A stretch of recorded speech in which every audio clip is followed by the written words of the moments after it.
What's up, guys, and welcome back to the Yard Red Festival. This is going to be a best of three between Goomba Gaming and Team Coast on the Radiant and Dire, respectively.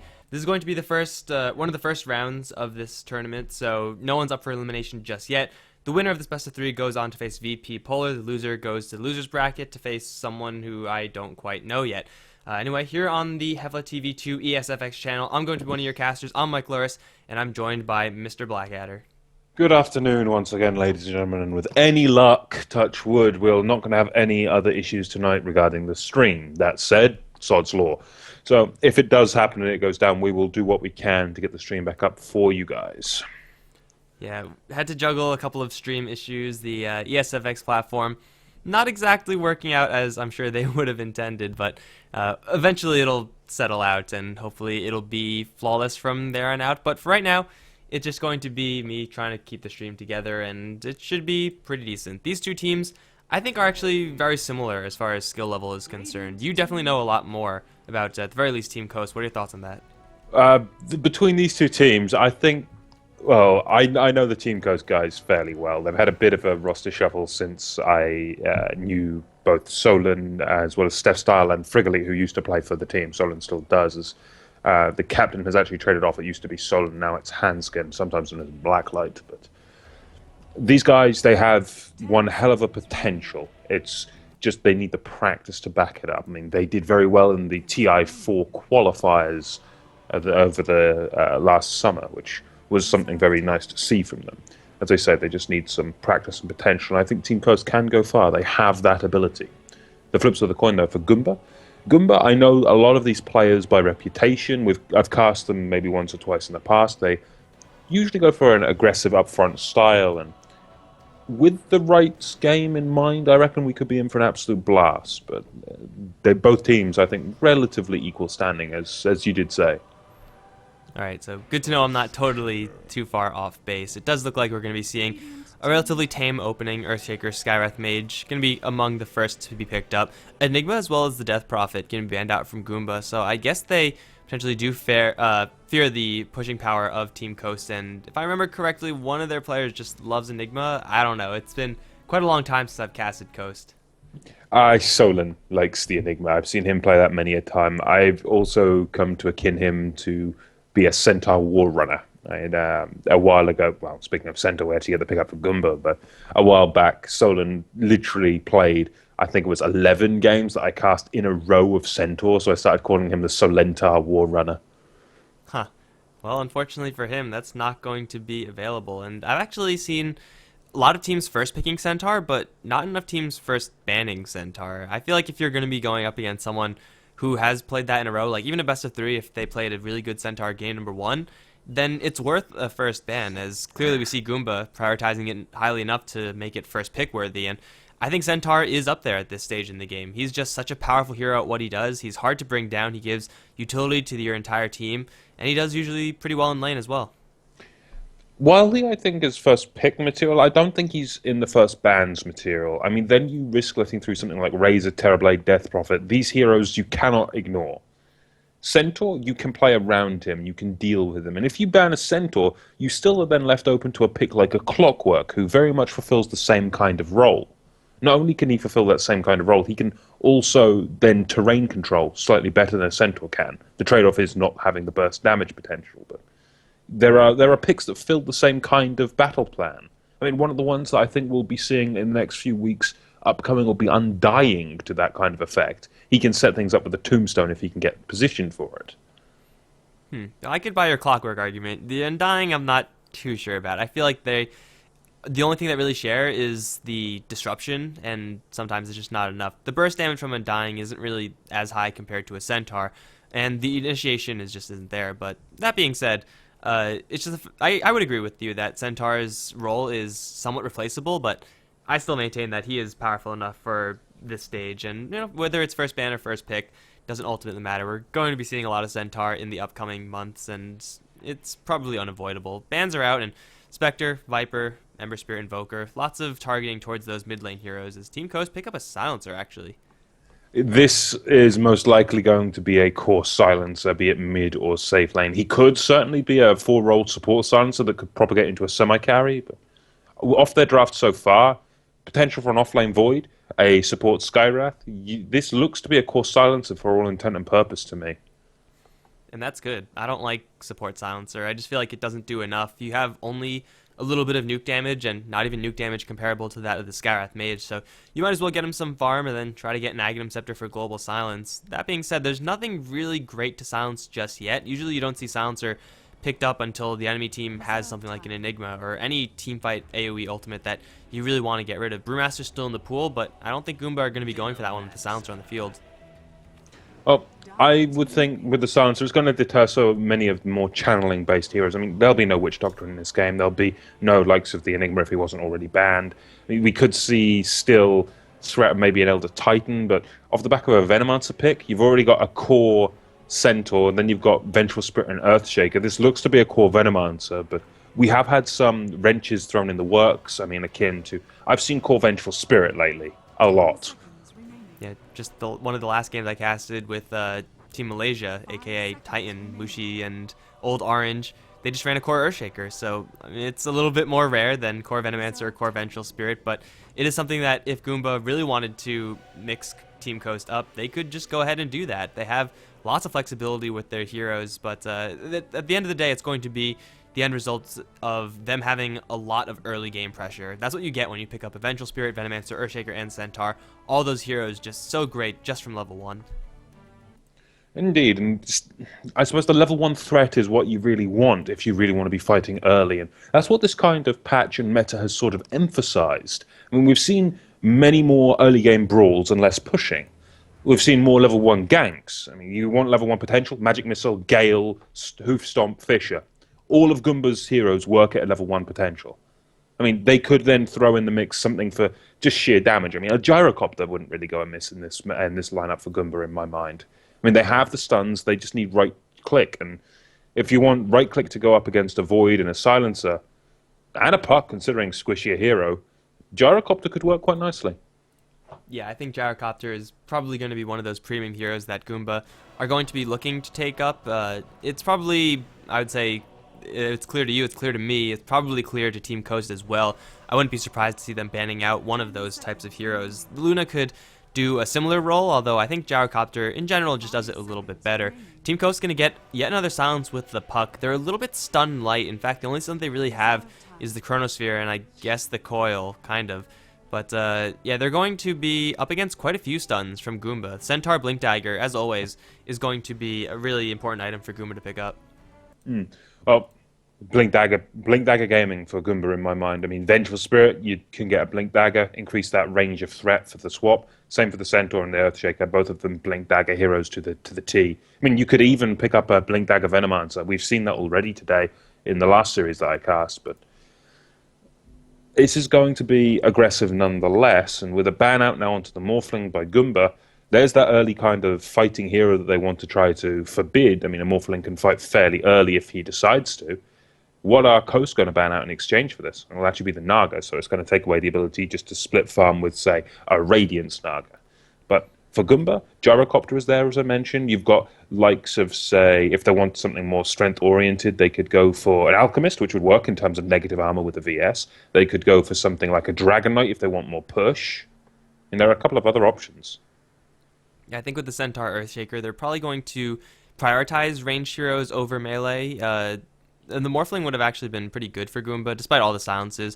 You're never going to be able to play around a Chronosphere fully. It's not really going to happen. And they already have Vengeful Spirit for that, so maybe they're going to want to go for, I don't know, something along the lines of Weaver, but I still think Gyrocopter is probably the best pick, because he is going to be picking up a BKB, and against Global Silence, you want to have a BKB holder as one of your cores.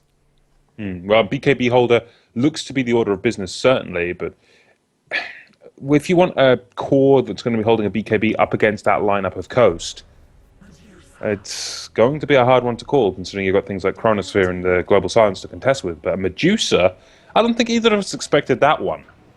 We probably should have. She's getting so much more play lately that it's going to start to be one of those heroes that we have to consider when we see a team that's like, well, they have 4 early game heroes. What late game hero are they going to pick? Is it Spectre, or is it going to be Medusa? So I've been seeing quite a bit of her, and if she gets space, then she could absolutely just 1v5 the entirety of Coast. But if that doesn't happen, if Team Coast play this aggressively, then I don't see the Medusa getting much, as there is quite a bit of damage from Team Coast. They just need one more support, ideally with a stun, in order to deal with the Medusa. Maybe even a support Nyx is in order here. Support Nyx, I think, could work out quite nicely. That or, if they play a support Silencer in this case, they could then get one more core, and then they could put, say, off-lane Puck, safe lane Void, and pick up a Invoker, have EMP as an option. Certainly something that can bring some mana control to the field, considering Silencer on his own, going to be able to burn some mana, but not enough of Medusas. Mana Shield is going to be a big problem in terms of her survivability and dealing with it for Coast, but other things to keep in mind are the synergy of Goomba here. Medusa has a good amount of physical right-click, we all know that, but it's going to be amplified by the Vengeful Spirit Aura as well, so it's going to be nasty early game potential from that, but instead it'll be a Mirana now for Coast. That's kind of a all-around pick that Team Coast are going for. I think I don't really know if I like this Mirana pick. It's always going to be an okay hero, but you really want to have Mirana be a great hero. They don't have any great setup for her. Scarlet Mage Concussive Shot is really all they have, and as far as damage output, Mirana is more towards the lower end as far as just raw damage numbers are concerned, so Mirana's not going to have a great time in this game, I don't think. Like, unless she gets some amazing arrows in early rotations, which is always possible, I feel like Goomba have enough in order to protect their Medusa and get to the late game. If they can protect the Medusa, it's a full protect one style. I mean, I believe myself and Grandis cast a game, I want to say 3 days ago, where it was a 4 heal one strategy where they were all just pumping health into a Spectre. This time it's a more, we're going to stun everything that tries to touch our Spectre, and RNM is then going to try to turn around with the Stone Gaze and just look to wreck face. But drafting wise, this is the point in the game where, with these two drafts, Mike, who are you going to favor with your bet? 1 second on that. I just have to fix the stream. It's a little bit messed up with all the images and stuff, but I think it's good enough. Whatever, it's fine. I think I'm going to give it to Goomba, probably like 70-30. I just feel like they have a nice shell to protect the Medusa, and Coast, they have a high mobility lineup, but that's about it. They're facing up against a lot of stuns, and they don't really have many of their own. I can understand that. The stuns do worry me as well, but we've got a Solan Mirana on the table, and I suppose this is the slight perk of me knowing the team. Draft-wise, when I look at it, Goomba do have the stuns, but when I consider the players of Coast, I've got to say I'm going to give it Coast 65-35. We're really big bettors, aren't we? Giving them such huge odds. I suppose. I'm not going to say any team's 100% defeated. I mean, not even if they draft something completely weird, say invasion-style Dota, where they pick random Zeus. So I'm not going to bet even against that, considering I don't like to count a team out, but I reckon we're in for one hell of a game. We're looking for early game brawl, though, certainly from Goomba. And Coast, well, you've got Solan on the Mirana. He's going to be looking for kills with that arrow, and Solan's arrows are fairly accurate.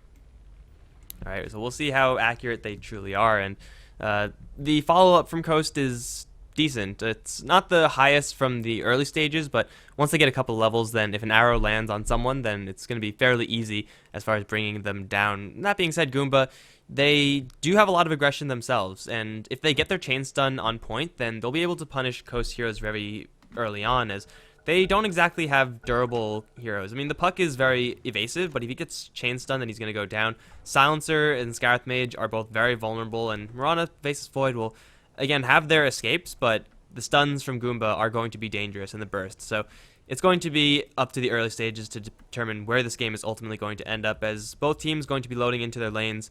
On the Team Coast side, we got Solan playing on the bottom lane. Solo off-lane Mirana, not often seen. E-Skill is going to be on the Puck mid.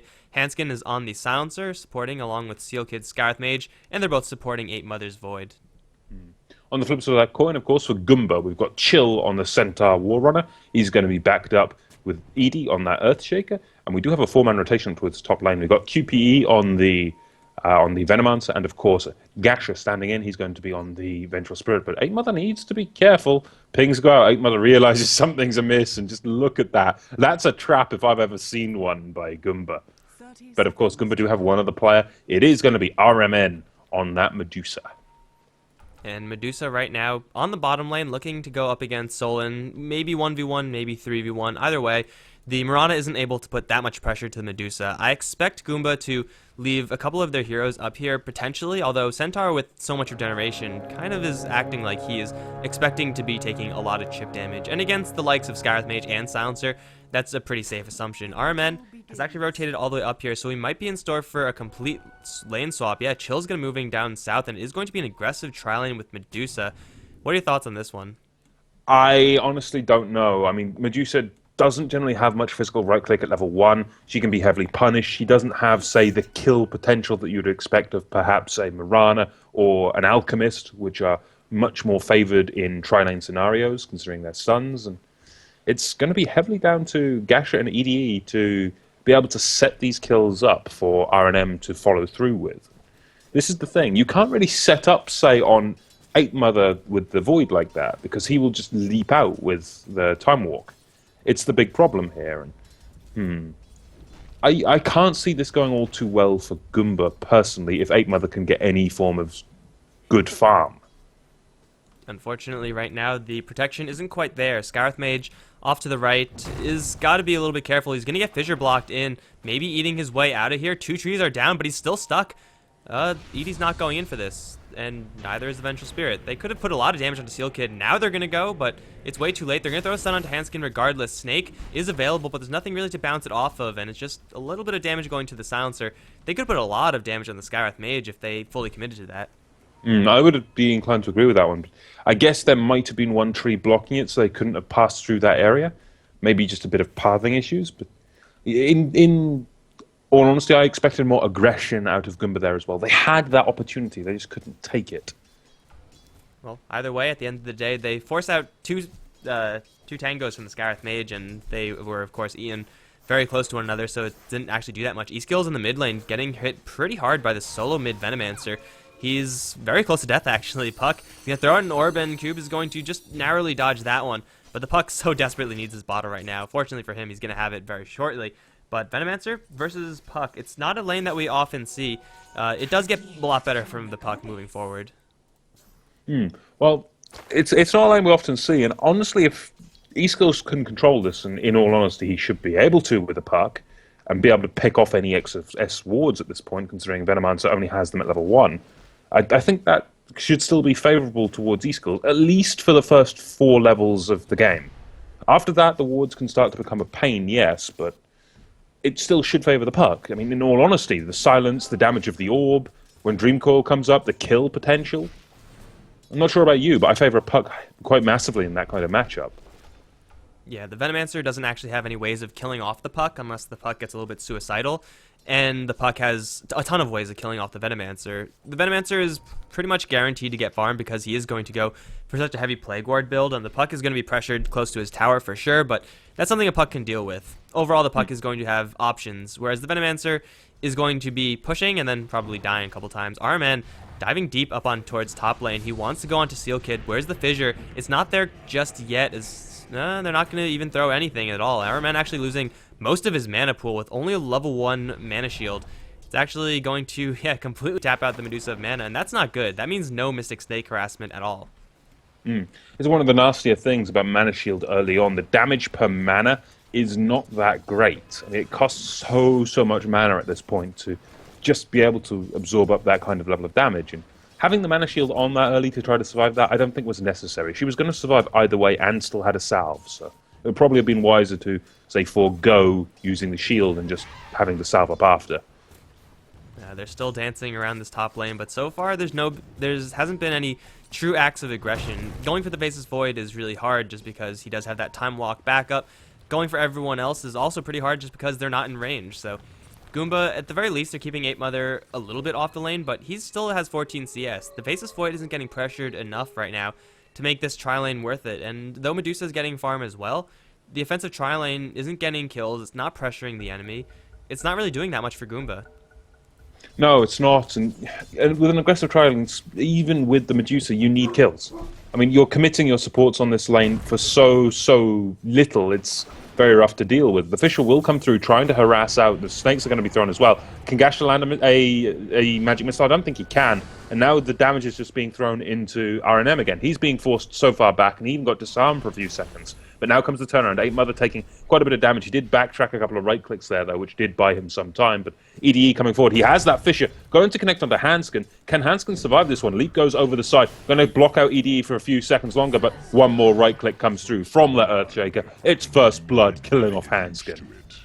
Man, the fight took long enough. That was really narrow going either way. I thought for sure Coast were going to turn that one around and kill off the Medusa, but just barely. It was Goomba with enough mana to get another Fissure off, which was surprising to me. I thought Edie would have been for sure out of mana after the first one, but I guess the lack of aggression really helping him in that one double Fissure burst. Gonna get the kill, and it took a long time, but Goomba now are gonna make something happen. Chill is also gonna run to Hanskin, who teleported down to the bottom lane. Centaur is level 5, but he doesn't actually have level 5 worth of skills just yet, holding on to them versus this Mirana matchup, which is, I don't think, completely necessary. I mean, what are you gonna build? Are you not gonna max out Double Edge in this game? I'm honestly unsure myself why he didn't spend them, but at this point, yeah, he did just invest all 3. And this is the one thing you mentioned about the double Fissure. After that first Fissure, you did have EDE pop himself a Clarity, and he just kept that Clarity the entire duration of it near enough while that fight was going on. One right click could have stopped him getting that second Fissure off, and just no one hit him. No one cancelled his Clarity. Well, and that's the difference between getting first blood and not getting first blood, as you see one kill going the way of Goomba. They might be in a little bit of trouble, though, as Cube over in mid is doing pretty standard Venomancer things, pressuring the puck, but now the tether is there, and Cube's going to try to hide within his swarm of wards. He's going to put a lot of damage on E-skills, but it's not nearly going to be enough to kill him off, as Puck does get the kill, with a little bit of help from the Scarith Mage, also Hanskin coming in from the back, just to steal a little bit more int for himself. It's a kill going the way of Coast, and a very easy one at that, and that's pretty much what you would expect from a Venomancer solo mid. Yeah, completely agree to that one. It's just a case we got a little too overzealous in terms of his ward pressuring, but as it stands, E-skills, top of the board, 41 and 8. He's got rune control as well. We've seen him pick up bounty runes, illusion runes. It's very comfortable for E-skills, in all honesty. And if he can maintain this kind of pace, he's going to have a Blink Dagger in less than 1,000 gold. And that's a pretty scary thought. Puck with a Blink Dagger that early is going to be able to set things up all around the map, and Coast, they're kind of having a little bit difficulty setting anything up outside of this Puck. Really, they are going to be waiting for a Chronosphere to get something really going, but if the Mana Shield is up, I don't know if they'll have enough damage to kill off RMN convincingly. They might be able to do it if they focus everyone, but it'll take quite a long time, especially with Stampede on the other end, in case they don't actually kill the Medusa within the duration of that Chronosphere. But initiation is coming up down the line for Coast, and well, Silencer is going to be running into quite a few heroes right now. Magic Missile going to be thrown. The Fissure is available as well. Will wall off Hanskin right to the tree line. Now they jump in for 8 Mother. Only Chronosphere on 1. He's actually stuck by the Fissure, actually. 8 Mother's going to get literally nothing done in this, and now Edie's going to run away. Stampede being used as well for some reason, but it's a kill on the Silencer and an accidental great Fissure from the Earthshaker. Oh, it's the downside of Time Leap. It can get you into so many bad spots if you're not careful. Speaking of bad spots, we do get another attempt on Seal Kid's life here. He doesn't get the range for the second stun. The Magic Missile, he does have it. He just can't get the range. And Seal Kid is just too quick with 325 movement speed up against the Vengeful Spirit, who's got less than 300. But while this is going on, E-skills in that mid lane does get another kill with the help from Hanskin. Now, he's taking some good damage from those dots, and he'll survive it quite handily, but still, more int stolen. And a Blink Dagger on Puck at 8 minutes. This is E-skills playing as I would expect. He loves early aggression. He loves early Blink Daggers.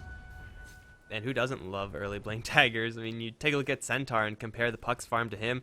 Obviously, the Puck has a couple kills under his belt, but Chill is going to be rushing up the Blink Dagger as well, and he's nowhere close to it, whereas the Puck has it completed already. So, huge difference in farm between those two heroes that are going to be setting the pace of the game. That's really their job. And the Puck getting that item is now going to mean that he's most likely going to rotate around. With the new Blink Dagger, he's going to look to set up on Chill. It's going to be a difficult kill for sure, especially since he doesn't have his Dream Coil. But if he just waits for that coil, then I'm pretty sure Centaur is just dead. Yeah, but you really want to be sitting there for 22 seconds while you wait. And if they go without it as it stands, Chill does have Stampede. It's a horrible double-edged sword. They can't really sit around for, say, 20, 30 seconds accomplishing nothing. Whereas if they try without it, it's going to be a very hard-pressed kill. Well, either way, it's going to be Puck still roaming around in the enemy jungle. Now with the coil available, unfortunately, no one really to kill off unless the Earthshaker teleports in. Now that's a viable kill. He's going to instead go mid, where they've actually rotated the Medusa. They want this tower down with the power of Ring of Aquila. Actually, they have two of them, so double Aquila power. This tower is going to go down. However, eSkills is in the area looking for a fight potentially. Cube going to open up on a handskin. Lots of slow onto the silencer, and Chris silence onto everyone with global as well. But I don't think it really matters. He's already going to go down just with right clicks alone. It's a free kill on the silencer plus a tower. And Goomba, they might still be in a little bit of trouble as Puck is up to their north, and the coil could catch them by surprise. There's a concussive, only getting onto the Venomancer, but a nice 3-man coil. Stampede is going to do nothing here. Iron Man's going to try to get in the front lines, but does he even have his ultimate? He doesn't. They're going to try to turn around and kill off Solon, but a Chronosphere going to catch onto all of the Radiant heroes. 8 Mother going to clean one up immediately. E-skills from the low ground, throwing out what damage he can. Has another orb. Jump forward for a silence onto orb, onto Gasha. He's still going to survive. This Vengeful Spirit is not going to go down here. I thought more people would die, honestly, for the Goomba side, but Coast a little bit short on the damage. A lot of that was down to eSkills. He did make a bit of a mistake in that one. The first orb he threw after that Blink Dagger initiation with the coil, he waited a half second too long, and the orb went over the cliff to the low ground instead of being on the high ground where he could turn around and keep throwing good amounts of damage. Nah, it's a little bit unfortunate, but I think the coil in itself was, it's good enough for the Puck. It's obviously not perfect, but hey, if you start fights like that, what more could you ask for? Puck is now going to start his rotation over down towards the bottom lane. RMN is just going all over the place. Normally you don't see this from Medusa players, who generally want to be staying in one place and farming, but now initiation from eSkills. Going to try to go for the Shaker. The silence is out, and ED now is hiding in the trees. eSkills sees him, though, and Fissure is out. eSkills is going to get chain stunned. Is he going to go down? He will go down to RMN. In fact, the Snake going to do the deal. He will get the kill on the Earthshaker before he goes down, so it could have been worse, but a kill going the way of Medusa is never what you want to see if you are Coast. No, it isn't, and you got to consider this Medusa level 8 has 4 points up in Snake as well as Mana Shield. On top of all that, could be building for that drum. And a drum wouldn't surprise me, but while this is going on, Faceless Void manages to get a kill, but up on this top lane, they equally lose the Silencer. But now comes the chase. Gasha will be in a lot of trouble. All it will take is one more right click. Can he suicide to the neutrals? No, he can't. Seal Kid cleans that one up.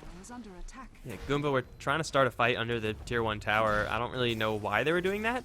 Sometimes you just gotta try, I suppose, and it ends up costing them a couple of heroes here and there. Trading 2 for 1, never good, and now Cube gonna get tagged with an arrow. The Puck is gonna blink in, and they could slowly, surely kill this Venomancer off.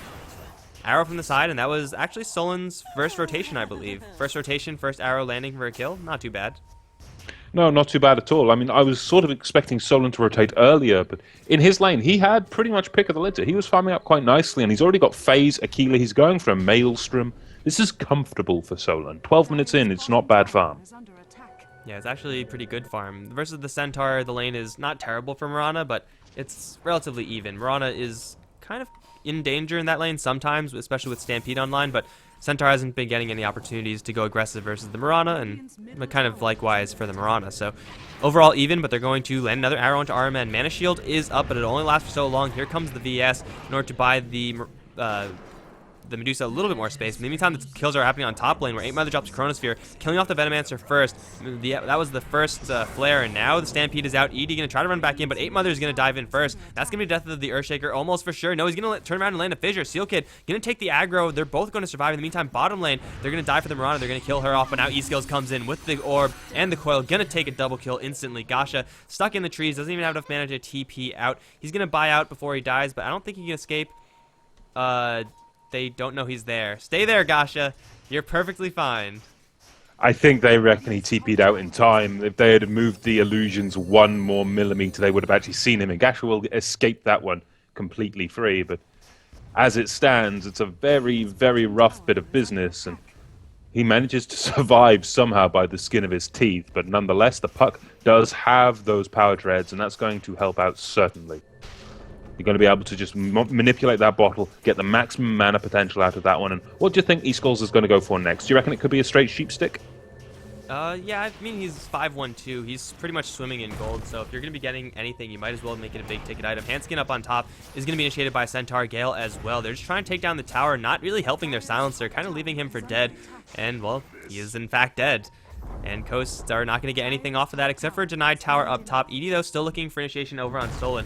Fissure is going to land on the Mirana. She doesn't have leap. She's going to try to juke into the trees. Mystic Flare arrow combination. A little bit delayed, but it's going to land on the Shaker regardless. Now Solon going to get hit with the Hoof Stomp. Double Edge is going to kill her off, or flying through from the Puck, not doing that much at all. Chill is going to be walking out of there safe and sound, and Coast, they end up losing 2 heroes over on the bottom lane kind of for free. They didn't even put that much damage onto the tower.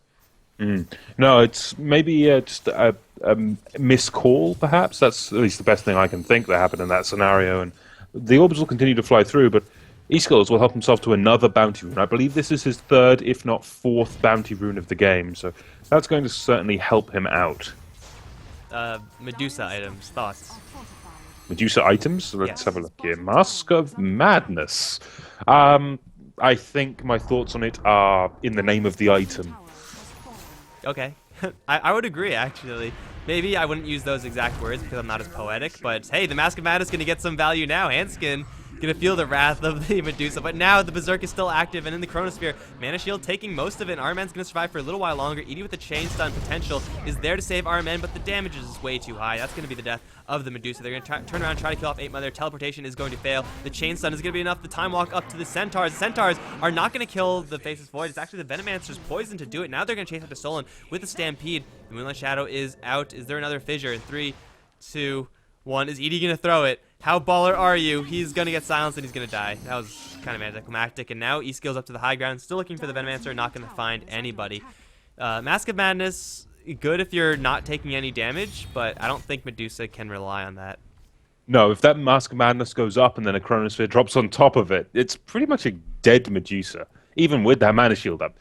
You saw how quickly she died there. The arrow came through as well, impacting at near max range. It was a very unpleasant place for the Medusa to be in this case. And I honestly would love to know what the chain of thought was going through R&M's head when he thought, yeah, I'm going to get myself a Mask of Madness. And I expected Drum, the incremental stat increasing items that will help tank up your Medusa early game. In the long run, increase your farm. In the short run, you can fight.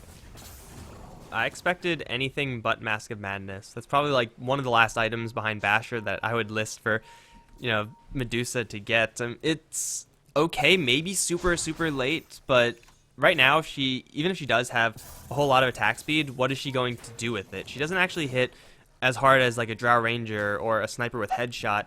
And those are heroes that get Mask of Madness, and it's still a little bit suicidal, but it ends up working because they do have just inherent damage just through their skills alone. Medusa needs items to increase her damage. If she doesn't have that, she's not going to be doing much of anything. As good as Stone Gaze is, you can't really rely on that to turn your enemies to stone and then kill them from there. It's just not a reliable way to go. So Medusa's items are a little bit questionable. Centaur's items, it's a good item to go for, the pipe, but this is not a Blink Dagger for Chill, and that's kind of surprising. No, I would honestly have thought Blink Dagger just so you could try to initiate, but speaking of initiation, in comes 8 Mother, hits that Chronosphere, down goes EDE, and, well, that's all she wrote. You got a Void and a Skywrath on the same team. The Blink Dagger, if there was a blink there for the Centaur, he could blink in, stop the Skywrath Mage before he can get a Mystic Flare off. You can blink aggressively, look for a Mirana, like blink after she leaps. You get the idea. You can just close the distance that much quicker. Even with Stampede, that'll help, but Blink Dagger is really what makes the hero work. Long range arrow, oh, Gasha close in that mid lane. That was at least a millimeter, maybe even 10 units away from stunning out Gasha. All calculated. Gasha is going to narrowly dodge death so many times in this game, and it's all because he's calculating the odds. But yeah, the Blink Dagger is... You went there. Yes, I did go there. They're going to go for Handskin over on the bottom lane. This will be so much easier if they had a Blink Dagger. In fact, they used Echo Slam. Okay, they used Echo Slam. They got him. The silencer is really dead, but if they had a Blink Dagger, it would have been much quicker and wouldn't have needed that huge ultimate. Centaur still is holding on to quite a bit of money, so he could still get the Blink Dagger. It'll be much later, but a Blink Dagger is going to be picked up. And if it's not, then shit, I should just retire. Oh, well, what can we say? Chill, if this isn't a Blink Dagger, I'm pretty sure we're both thinking, what the hell? But no, it is the Blink Dagger. Sanity has returned, even though we have Mike here on casting detail, and, well, the order of business is back. Flavor, really? Yes.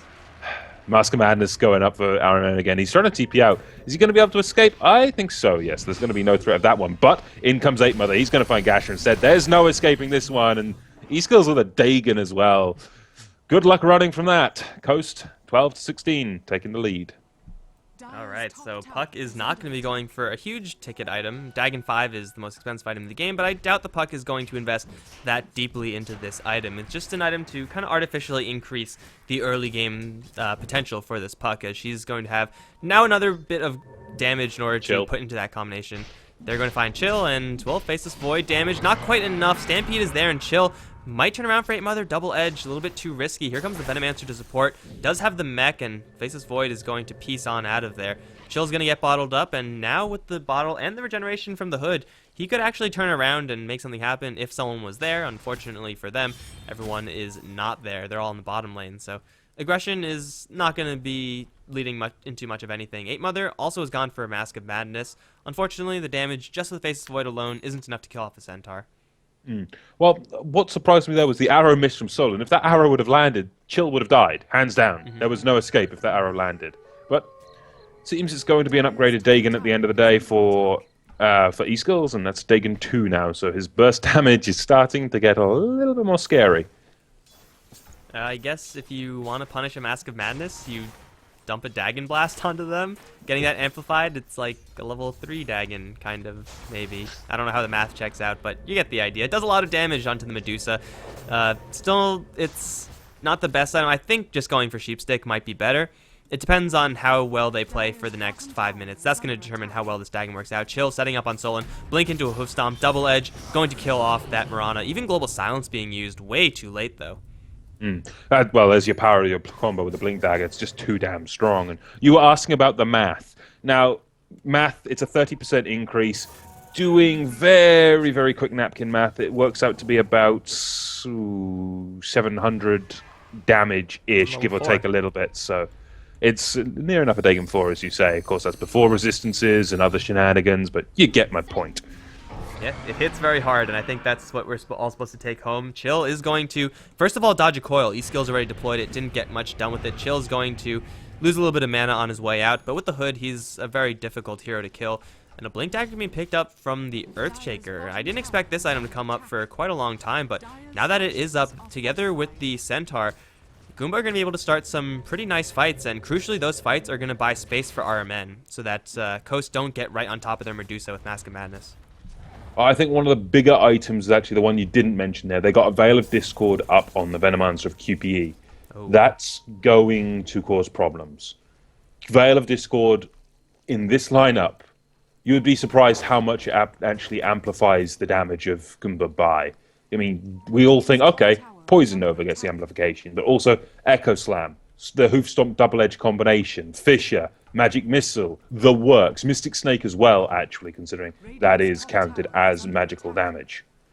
Even though it does physical damage in some way, shape, or form through the Stone Gaze, through the interaction. Yeah, it's going to be an incredibly powerful item for the Venomancer, assuming, of course, they are able to get their skills off. Still, we haven't seen the fight where Coast jump in with the Chronosphere and a Global Silence, and then Goomba are just left to sit there in the Chronosphere and hope they don't die. So that is a possibility, and the Veil, as strong as it is going to be, you know, the Global Silence is going to reign supreme, let's just say. They're going to set up on Chill one more time up on top. 8 Mother does have a Maelstrom this time, so the damage is a little bit higher, and Puck is this time in range. Chronosphere is dropped. Puck is going to jump in, add a little bit more damage. Dagon Blast is not going to steal the kill, but it's going to take the Centaur down regardless. At the same time, bottom lane, this tower is dropping. Coast don't really have enough to defend this. No, they don't, and unfortunately this is potentially going to go down, but in comes Solon, has that Moonlight Shadow, buying some time, maybe threatening it a little bit. It did show himself as he moonlighted, so this might just be to force them back, but tower will be denied. No, it won't be denied. It'll be killed off by RNM, so Solon, he's going to be careful, going to be forced back. No health, no mana. Top lane tower is also in a little bit of trouble. Fortification is out, and it'll just be destroyed, this time by the Puck. The Medusa is in a pretty precarious situation. Has got to watch out for blinking Pucks and even just a time-walking Faceless Void, but Medusa is holding on to 4,700 gold. I don't know what the standard item progression is after Mask of Madness. What do you think it is? Are we actually sticking to standard item progression rule sets Yes, here? because this is what he goes for is going to be standard Mask of Madness build, since we haven't seen it before. I see. Rapier, it's a Medusa. Okay. YOLO build. If you're going to be a glass cannon, you might as well be a huge He cannon. picked up a Demon Edge!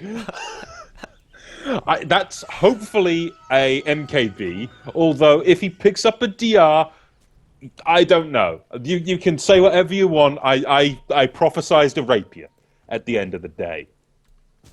Even though Demon Edge does build into that item, oh, they're going to go for E-skills. Hold on to that thought. This chain stun is going to be there. Echo Slam even being used. It killed off the puck, and I think that was necessary to get the kill, and they're going to be very happy about that one. But even though the Demon Edge does build into the Divine, the fact that he had enough gold to buy a Sacred Relic and chose not to doesn't bode well for the Divine Rapier strategy. It is going to be an MKB, so MKB Mask of Madness Medusa. At the end of the day, she's going to be doing a lot of damage, kind of to be expected, but her durability isn't really going to be there when you compare her to the Drum, Lincoln Sphere, Scotty type of build that prioritizes survivability over pure damage. Well, you would think the survivability on the Medusa is necessary, considering she only has 1,000 health. Even if we consider Mana Shield as well, it adds 60%, and that's if she has the mana, reduction. So, effective health, not that high still. 1,500, 1,600-ish, and they'll pop the smoke, this will get him close enough. EDE will be the one to potentially get the kill here, or no, it'll actually be the way of RNM. I was confused there because of the swap following immediately up, but QPE will take some heavy damage coming from 8 Mother, but 8 Mother is going to be forced to TP out. EDE can't hit that Fissure range, and quite the kill the way of Goomba. If they can keep getting kills like this, they are within a fighting chance of getting the win here. Yeah, and this Medusa, as weird as her item picks are, it is just a lot of net worth that's going to be funneled into the hero. So she has Phase Boost, she's got the Mask of Madness and MKB. The MKB is a big ticket item, and although it is kind of less oftenly seen on the Medusa as compared to the Eye of Scotty type build, it is still going to be doing a lot, especially if Coast can't lock her down. With the Vengeful Spirit to potentially back up the Medusa, then I could see Medusa surviving for quite a long time in these fights. The Vengeful Spirit swap plus Stampede is a lot of survivability. Chill is going to be fine over on the bottom area, and while top lane is being pushed, and Coast, they probably can defend this. Like, honestly, they have the Chronosphere, or they would have a Chronosphere, they have a Global Silence, but they're just not going to do anything. They're going to try to take a tower on the bottom lane instead. Well, they can easily take this tier 1, but in comes the TP defense. You've got EDE coming in, and I sort of wonder, arrows are going to continue flying, but now we get that Global Silence. EDE could be in a lot of trouble. Mystic Flare going to completely airball, but in comes Chill. He wants to start brawling with Handskin. All it'll take is a double edge, a hoof stomp, and they could kill off the Silencer here quite easily. Trying to get some last hits on that tower, can't quite manage to finish it, and well, Fortification even used, but it's a 1 for nothing, and the rest of Coast, they all just evac'd. Yeah, so Coast, they bail out, and I think, once the Centaur comes in and the Global Silence is out, then you either have to fully engage, and I don't think they had their Chronosphere up. It was cooling down last time I checked, but it doesn't have the longest cooldown. I don't really know the exact status of that, but they're going to use the Chronosphere over on mid. It's going to be the Venomancer once again to take the bullet for the team. Good job, E-skills with that Dagon. Level 3 now is going to be demolishing that Veno, but rotation is in. EDE, Glen of Fissure onto the Vaseless Void. They don't have any follow-up here. Centaur's a little bit behind, and blink forward for Hoof Stomp onto E-skills. The damage is high, but this Chain Stun just isn't quite there. E-skills isn't going to be able to jaunt to his orb. Now he's got to watch out for Enchantotem. Blinks up to the north. Blink forward from EDE. Gonna land a 2-man Echo Slam. 8 Mother's still alive, though. He backtracks the damage from the Fissure, and now E-skills is going to go down. From the Enchantotem, rather. And now E-skills is going to go down from the Earthshaker. They get the kill on the puck. It took a hell of a long time, but that's the power of 2 blinkers with stuns. Well, yeah, you were saying that he couldn't jump to the orb. He chose not to jump because they were stampeding towards the orb. They would have been able to get the kill if he had done so. So he bought some time at least, but still losing the puck is not the ideal thing. But the thing that stands out to me there is 8 Mother's luck. He backtracked 2 potentially killing things. All calculated. Yeah, at this point I'm just saying it to piss you off. But, Faceless Void, the more you play him, the more skillful you get, and you're able to do stuff like that. He is going to be a slippery hero for sure. We just saw it right there. And Goomba, that was only with 2 heroes, though. If they had any other hero there, it would have been easy cleanup on those 2. Admittedly, yes. And sorry, I'm just figuring some way to punish you and get you back for this later. You do that. Good luck. I'll think of something. I always do. Techies or go home, I guess, might be the order of business. Alright, well, I'll wait for that one from you, and in the meantime, Coast, they're going to be killing off Roshan. The 8 Mother Faceless Void with the Mjolnir attack speed. pretty much going to solo this one. Is Solon even attacking? Yeah, he is attacking. Just didn't see him behind Roshan. And Goomba could crash this really hard, but they don't know about this. No, this is the nice thing about just leaping and time walking over the edge. So now finish off the Roshan. That'll go quite nicely into 8 Mother's pocket. And, well, advantage Coast, I believe, with that Aegis. One thing I will bring up here, take a look at the graph. It seems like, yeah, I would agree with this. Maybe the experience, I don't agree with Coast having such an experienced lead for that long, but this game is pretty much just back and forth. I mean, the score is after all, 18-18, and both sides have been getting some decent pickoffs. Really, the scary thing is that the Medusa has so much farm, so no matter what the graphs say, Medusa's having this much net worth is so dangerous. Very dangerous indeed, and it's worrying in all honesty. That is an incredibly spiky graph. I mean, how many times does this go past the 0 mark? I mean, 1, 2, 3, 4, 5 times it goes past the 0 mark, nearly 6. That's scary. That's back and forth to an extreme. And honestly, when you see the Medusa, you generally expect a more lax early game into a better late game, but this Mask of Madness build, I don't believe I'm going to utter these words, but it appears to be working as he completes himself up a Skadi at the 30-minute mark. Well, I mean, saying it's working is pretty generous. We could say it's not failing. I think that'll be a much more accurate way of putting it, even though, you know, it's pretty much the same thing. It isn't really being punished by Coast, and Medusa's only actually used it like once in order to kill off someone over in the top river as her first usage. So after that, it pretty much wasn't anything. They're going to dodge a Chronosphere over on mid. 8 Mother going to feel not too good about that. Now Echo Slam onto E-Skill as well as Handskin. The damage is huge, but Arman going to get chain stunned. The Mystic Flare is there. He's still alive with the Berserk active. He's booking it really quickly. Now the Stampede out. He's going to dodge the coil as well. They're going to drop the Silencer first. Solon is trapped in trees, and I don't think he could escape this one. He's going to go down as well. Armen deceptively tanky with the fresh eye of Skadi, and Coast throw everything they have at the Medusa and don't come away with a single thing. Quite the rough one, and that Loda sphere as well, completely missing everything. That was unpleasant. That was horribly unpleasant to watch. The worst thing, I think, was the leap into the trees. That was accidental by Solon. Right now, Coast's suffering.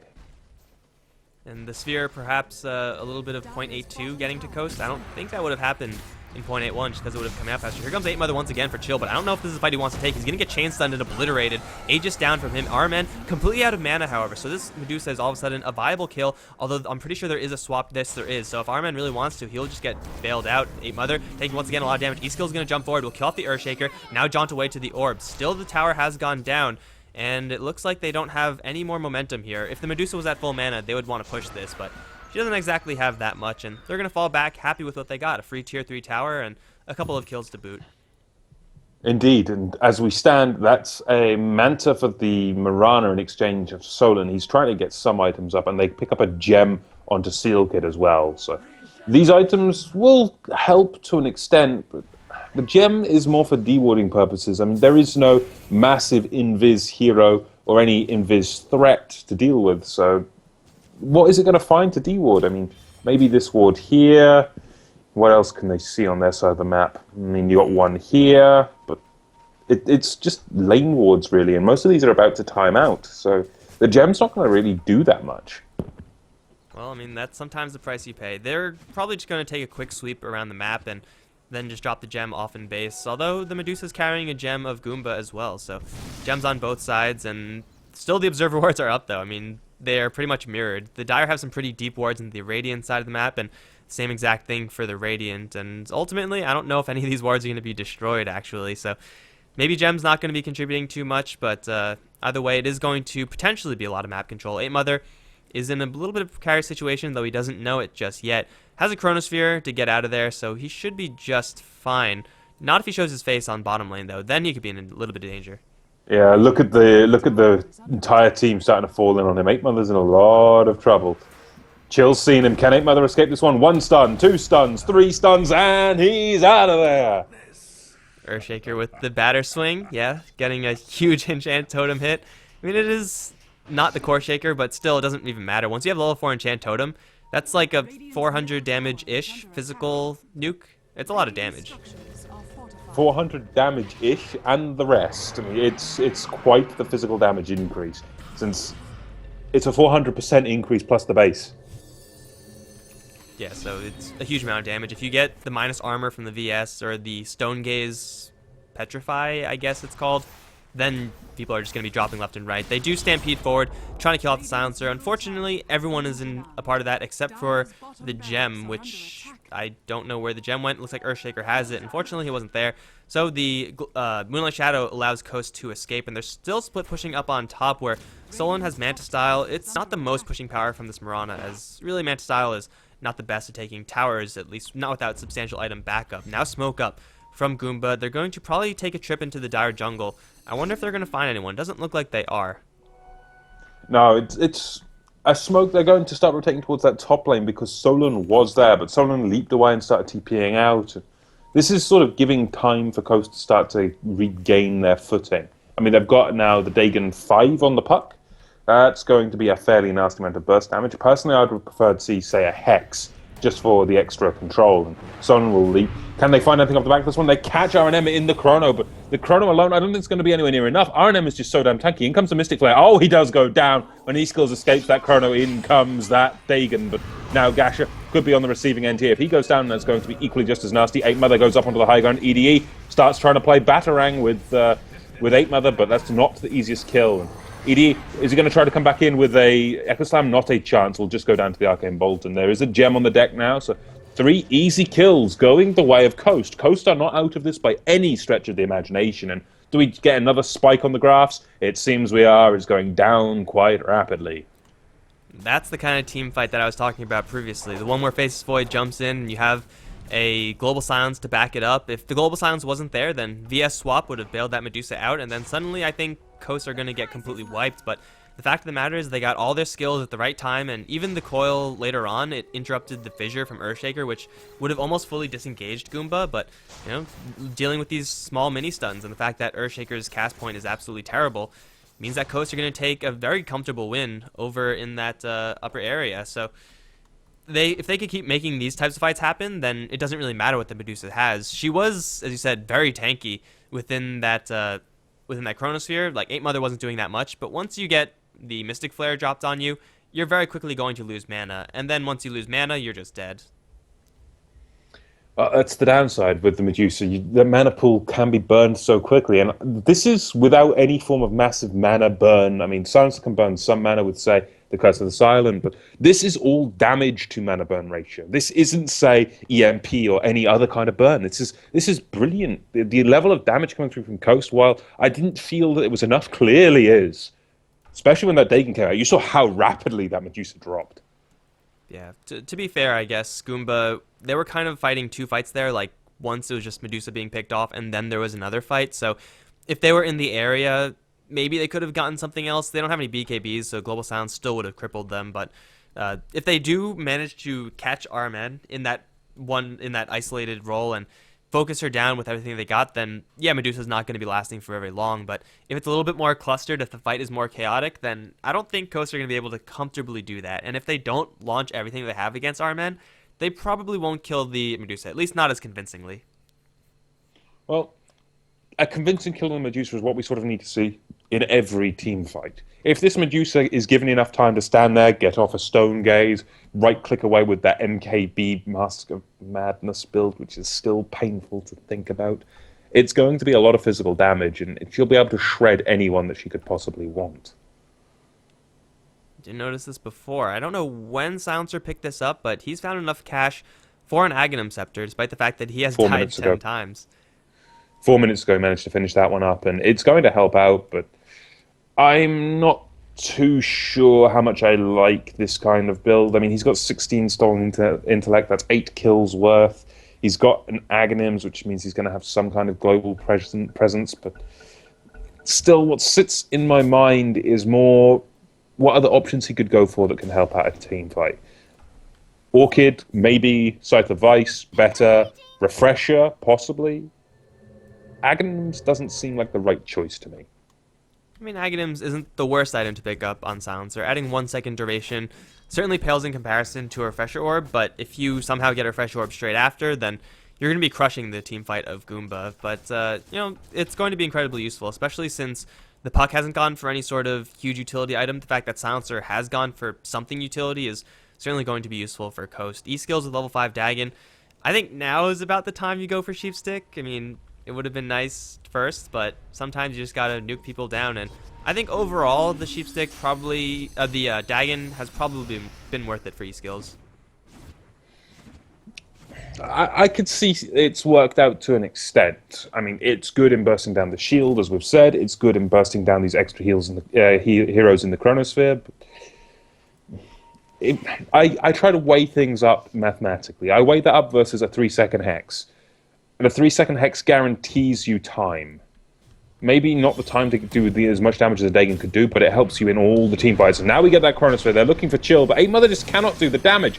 We need an arrow. We need the rest of it. Arrow does land on Chill at maximum range. They're going to be able to kill the Centaur before any other form of damage can be thrown in from Goomba, but now they've got RNM doing work. That's Skadi just chipping away at Solon, and he will fall. The rest of the team, however, will escape. So it's an offlaner for an offlaner.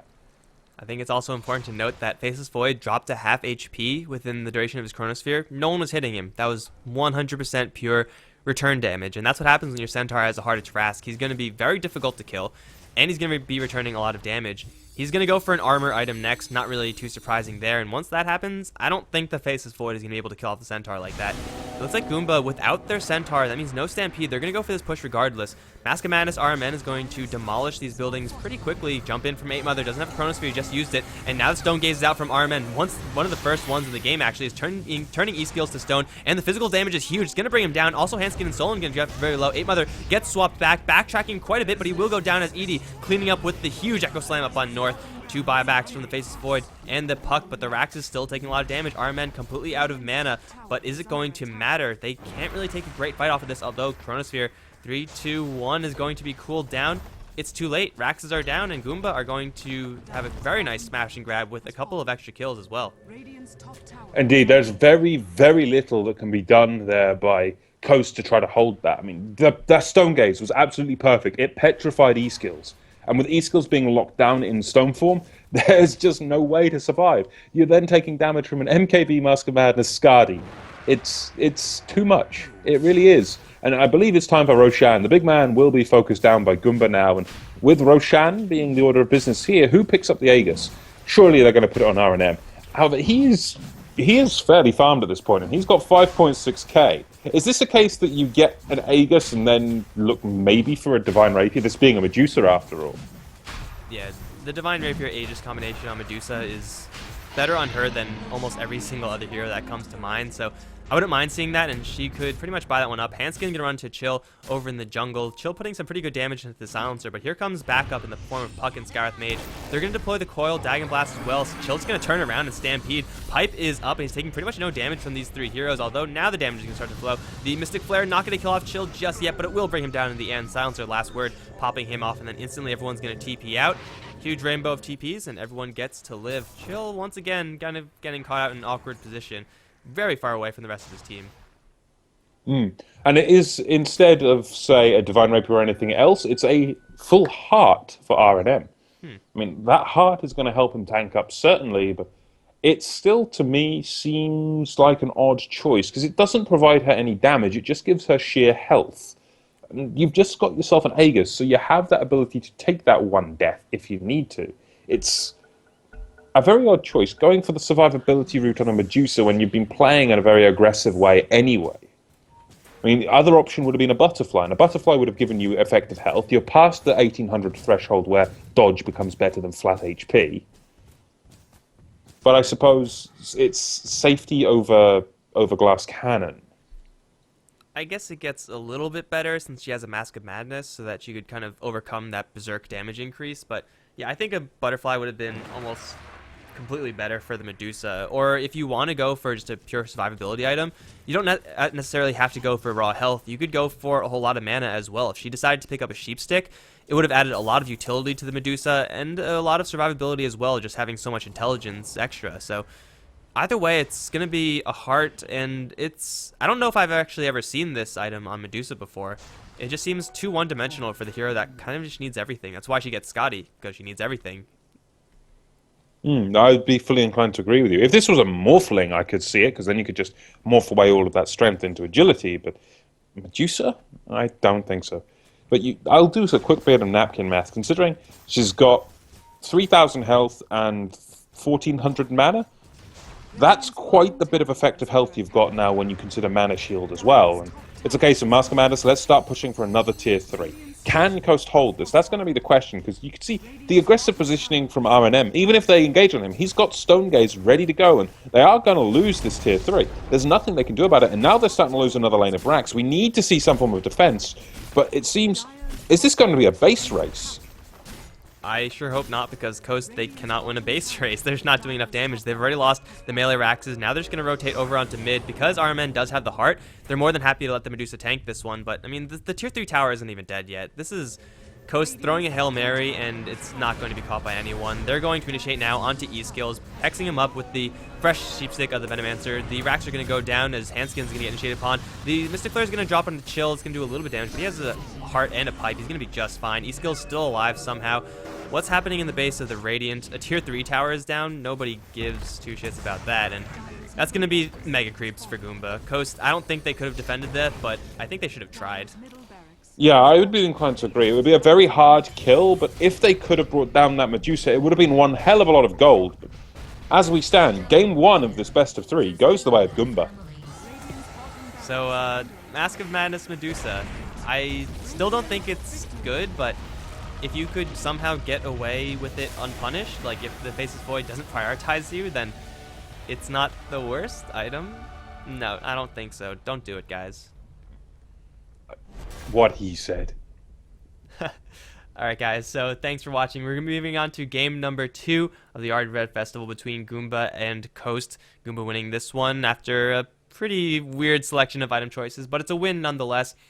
Thanks for following us here on the ESFX HeflaTV 2 channel, and well, just stick around for game number 2. We'll be right back with that one.